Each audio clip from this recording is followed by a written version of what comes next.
kinumpirma po ninyo na kasinungalingan ang sinabi ni Alice Guo. Sinabi niya na hindi kayo magkakilala. Nagsisinungaling po siya. As best as you can po, yung nature ng relationship nyo kay Mayor Alice Guo. Okay, si Miss Alice Guo was a client of mine. Client on a per transaction basis, per project. I happened to register yung mga corporations na pag-aari ng family nila way back to 2012. Ngayon, ito po yung mga companies ni Alice Guo o may kinalaman si Alice Guo na lumitaw yung inyong pangalan. Nabanggit nyo na yung, for the record, no? 3Link Farms, QJJ Slaughterhouse, QJJ Smelting Plant, Siopaw Bulilits Food, Hongsheng Gaming Technology Inc., at yung Westcars na binanggit nyo rin na nakabili ng sasakyan si Alice Guo dyan sa Westcars. Kino-confirm nyo po ba na pinrocess nyo yung incorporation ng mga kumpanyang ito? Yes, because my name is indicated in all those incorporation process. Wala po ba kayong napansin na kahina-hinala?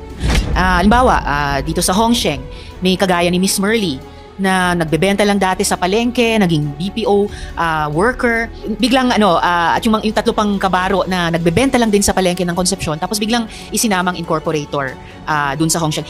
Di nyo lang ba naisip na, teka, bakit ganito?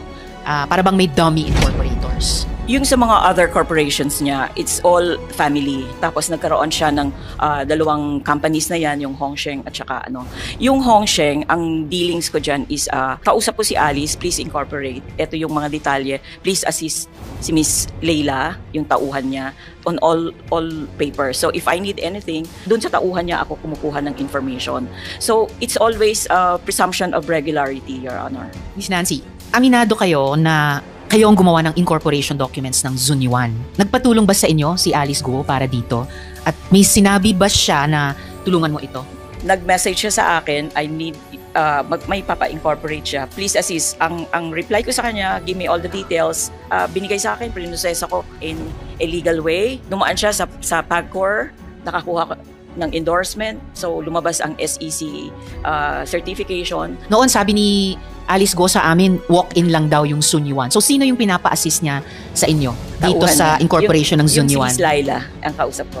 Si Miss Laila Masiklat or Laila Tulio. Nag-message sa inyo si Alice Guo at sinabi, Miss Nancy, asistehan nyo si Miss Laila para i-incorporate yung Zunyuan. Ganun po ba yun? Yes.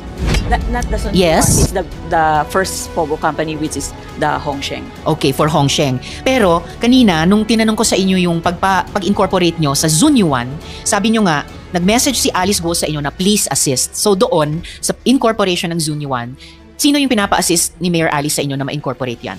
Ang sinabi niya na pangalan, Attorney Joy. Hindi ko rin siya kilala. Sino naman daw yung Attorney Joy? As I go over, Madam Chair, on the transcript of the committee hearing on May 22, in-acknowledge ni Alice na yung Attorney Joy is lawyer niya. Ito ba yung si Phil Joy Baluyot? Yes. So siya ito. Nabasa niyo pala yung transcript ng hearing namin? Yes, ma'am. I'm curious. I'm almost touched. I'm curious. Bakit niyo binasa yung transcript ng hearing? At paano niyo nabasa? Kasi I wanted to find out kung ano ba yung sinasabi ni Alice. And maraming talaga, dininay niya ako, hindi niya ako kilala. So you're confirming na si Alice Guo, pina-assist niya sa inyo si Attorney Phil Joy Baluyot para i-incorporate ang Zunyuan. Anything I need about the incorporation of that company, refer to Attorney Joy. Kayo rin ba yung gumawa ng succeeding pang documents ng Zunyuan? Halimbawa, yung increase in authorized capital stock. Kasi bakit andun pa yung pangalan nyo? Okay, it's like this. Kaya nga nung may sulat ako sa office nyo, in-indicate ko yun, may notation ako. Yung 2 increases na yon, hindi ko ginawa yon. But then, they still made use sa cover sheet, andun pa rin yung lahat ng details ko. Sa initial registration kasi ng corporation, yung cover sheet is generated. So pag nag-apply ka, lalabas na lang yon, may barcode and everything. Pero pag increases ng capitalization, yung cover sheet na yon, typewritten lang yon. So they could have used my name, all my details, parang ako pa rin ang nagpa-rehistro nun, pero hindi ko po ginawa yun. Sino kayang gumawa lang ng typewritten cover sheet, ginamit pa rin pangalan nyo kahit hindi naman kayo yung nagpapa-increase ng authorized capital stock? Si Attorney Baluyot kaya ang gumawa nun? I think so. Kasi dun sa payment pa lang ng filing fees for the increase, ang pangalan ng Baluyot andun din. Ang notarial niya, andun din ang pangalan niya. So, I can say na hindi ako yun. So, ayon sa inyo, ginamit yung pangalan nyo dun sa succeeding documents ng Zunyuan, pati yung increase sa authorized capital stock. gamit ang isang typewritten copy ng cover sheet, gamit ang pangalan nyo, and ang teorya ninyo ay dahil lumabas yung pangalan ni Attorney Baluyot dun sa pagbayad ng filing fee at siya rin yung nagnotaryo o nagpanotaryo?